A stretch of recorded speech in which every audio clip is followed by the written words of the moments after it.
Carbohydrates are frequently cast as the ultimate dietary villain, blamed almost entirely for modern metabolic dysfunction and weight gain.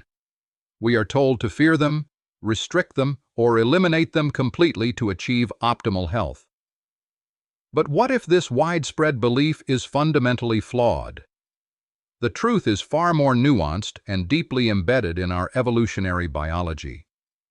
Today, we step into the fascinating world of human physiology to uncover the profound truths about our body's primary fuel source. We will peel back the layers of fads and misinformation to reveal the elegant biochemistry of how we process energy. By distinguishing between the chemical structures of what we eat, we can begin debunking common misconceptions that cloud our understanding of nutrition. Let us explore the complex science of carbohydrates and their metabolic roles, equipping ourselves with the knowledge to make informed, evidence-based choices. To truly understand carbohydrates, we must first look at their molecular architecture. At their core, carbohydrates are biological molecules consisting of carbon, hydrogen, and oxygen atoms. They are synthesized by plants through the magnificent process of photosynthesis, capturing the energy of the sun and storing it within chemical bonds. When we consume these plants, or the animals that eat them, we are essentially harvesting that stored solar energy to power our own biology. But not all of these molecules are structured the same way. Distinguishing between different types of carbohydrates is the first crucial step in understanding their impact on our bodies.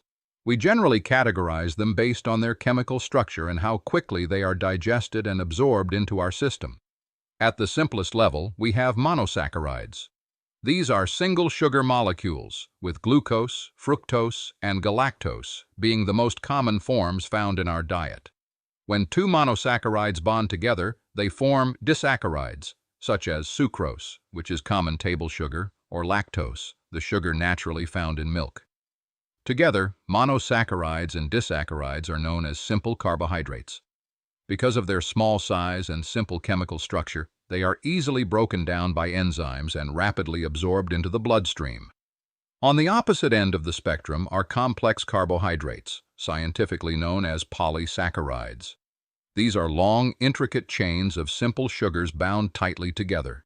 Starches, found abundantly in foods like potatoes, whole grains, and legumes, are classic examples of complex carbohydrates.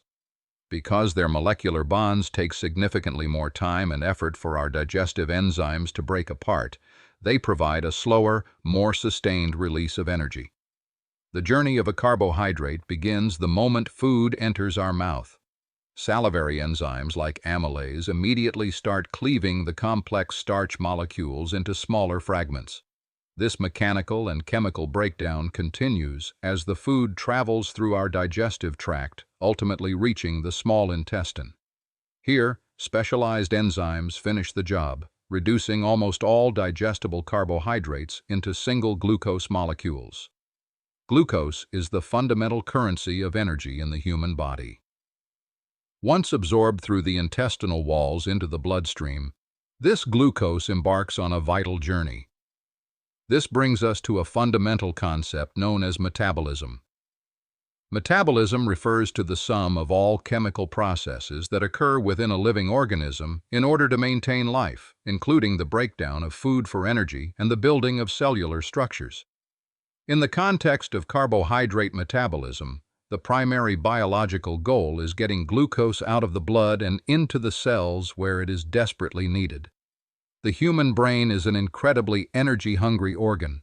While it accounts for only about 2% of our total body weight, it consumes roughly 20% of our daily energy expenditure. Under normal physiological conditions, glucose is the brain's absolute preferred fuel source. It relies on a steady, uninterrupted supply of glucose from the bloodstream to maintain optimal cognitive function, regulate mood, and drive complex neural processes.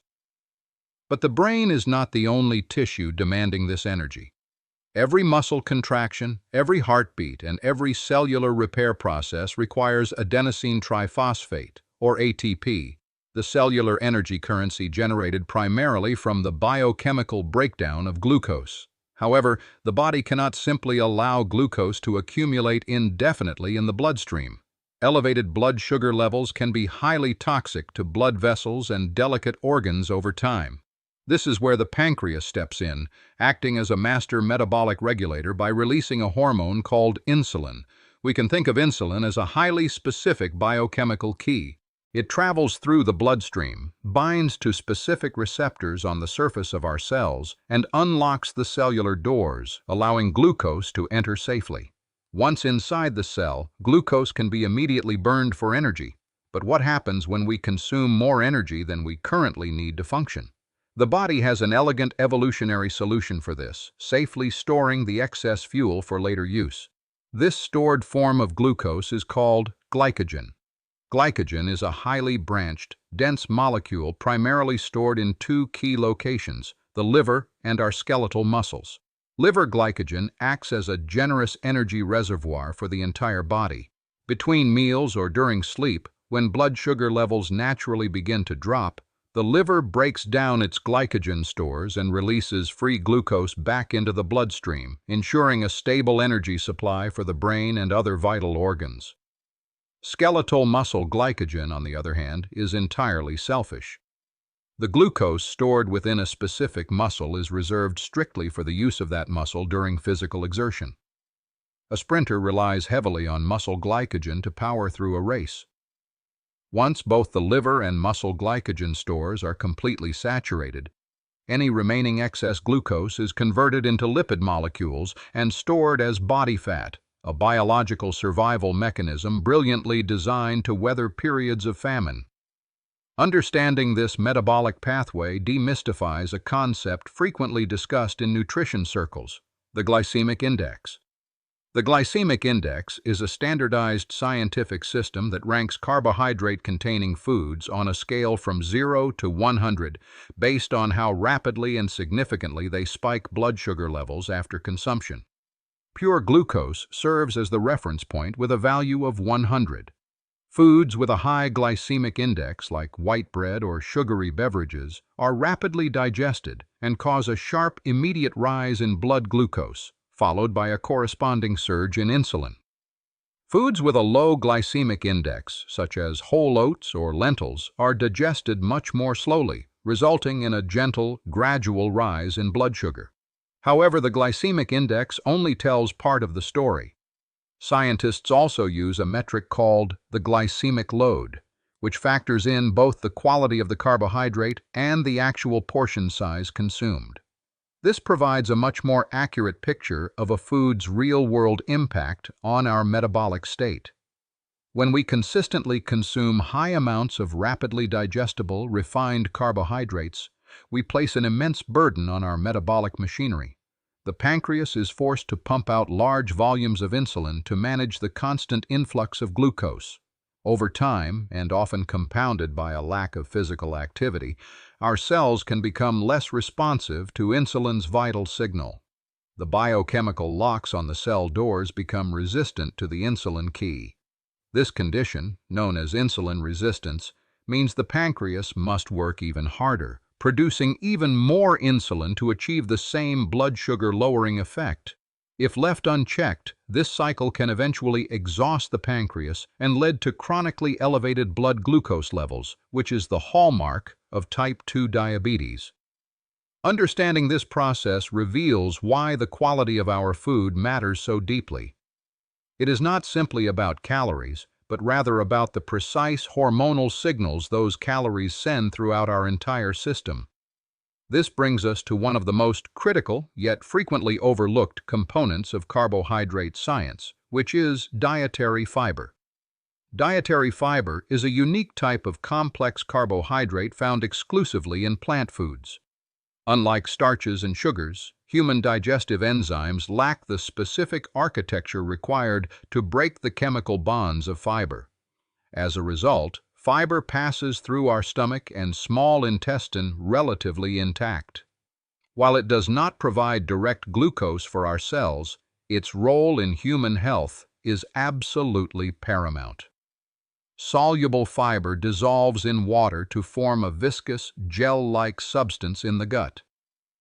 This gel physically slows down the digestion and absorption of other nutrients, particularly simple sugars. By blunting the rapid influx of glucose into the bloodstream, soluble fiber plays a massive role in stabilizing blood sugar and minimizing extreme insulin spikes. Insoluble fiber, conversely, adds necessary bulk to our digestive tract, promoting regular bowel movements and healthy gastrointestinal mechanics. But the magic of fiber extends far beyond simple digestive plumbing. When dietary fiber reaches the large intestine, it encounters the gut microbiome. The gut microbiome is the vast, complex ecosystem of trillions of microorganisms, primarily bacteria, living in our digestive tract. These microbes possess the specific enzymes that we lack. They ferment the indigestible fiber, a process that produces highly beneficial byproducts known as short-chain fatty acids. These fatty acids, such as butyrate, serve as the primary energy source for the cells lining our colon. They also exert profound anti-inflammatory effects throughout the body, influence our immune system, and even communicate with our brain to regulate appetite and systemic metabolism. When we consume carbohydrates in their whole, unrefined forms, such as vegetables, fruits, whole grains, and legumes, we are not just getting energy and fiber, we are also delivering a wealth of micronutrients to our bodies. Micronutrients are the essential vitamins and minerals required in small quantities for the proper functioning of our physiological systems. Whole foods package these micronutrients alongside carbohydrates in a way that maximizes their bioavailability. Bioavailability refers to the proportion of a nutrient that is successfully digested, absorbed, and utilized by the body's cells. The complex matrix of a whole apple, for instance, ensures a steady release of energy while providing highly bioavailable vitamin C, potassium, and beneficial plant compounds called polyphenols. In stark contrast, highly processed carbohydrates have been stripped of their fiber and natural micronutrients, leaving behind an easily digestible energy source that offers little to no structural or functional support for our biology. What happens then when we drastically reduce our carbohydrate intake? Severe carbohydrate restriction forces the body to undergo a significant metabolic shift. With glucose availability extremely low, the liver rapidly depletes its glycogen stores. To meet the energy demands of the brain and other tissues, the body begins breaking down dietary and stored fats into alternative energy molecules called ketones. This state, known as ketosis, demonstrates the remarkable metabolic flexibility of human physiology. While this specific pathway can be an effective tool for targeted therapeutic interventions or certain metabolic conditions, it is crucial to recognize that carbohydrates are not inherently harmful. The scientific consensus clearly shows that diverse populations around the world have thrived for millennia on diets varying wildly in carbohydrate content, provided those carbohydrates come from whole, minimally processed sources. Let us pause to consider a fascinating aspect of emerging research. Scientists are now investigating how the timing of our carbohydrate intake might influence our metabolic response. Does eating a carbohydrate-heavy meal late at night impact our insulin sensitivity differently than eating that exact same meal in the morning? Preliminary evidence suggests that our circadian rhythms, the internal biological clocks that regulate our sleep and wake cycles, also deeply influence our cellular metabolism. Our bodies appear to be more insulin sensitive and better equipped to handle glucose loads earlier in the day. This highlights the intricate, interconnected nature of our biology, where the impact of a nutrient is determined not just by its chemical structure, but by the precise biological context in which it is consumed. The narrative surrounding carbohydrates often devolves into rigid, dogmatic camps. We are presented with a false dichotomy, a choice between viewing them as an essential superfood or a toxic poison. The rigorous science of nutrition absolutely rejects these extremes. By understanding the intricate mechanisms of carbohydrate digestion, the crucial role of insulin, the storage capacity of glycogen, and the profound benefits of dietary fiber, we gain a much clearer, evidence-based picture. We learn that the source and quality of the carbohydrate dictate its true impact on our health. A diet built on a foundation of whole, fiber-rich plant foods supports a thriving gut microbiome, maintains stable energy levels, and provides the essential micronutrients our cells desperately need to function and thrive. Carbohydrates are not the enemy, but rather a complex, vital component of the human diet, waiting to be properly understood and respected.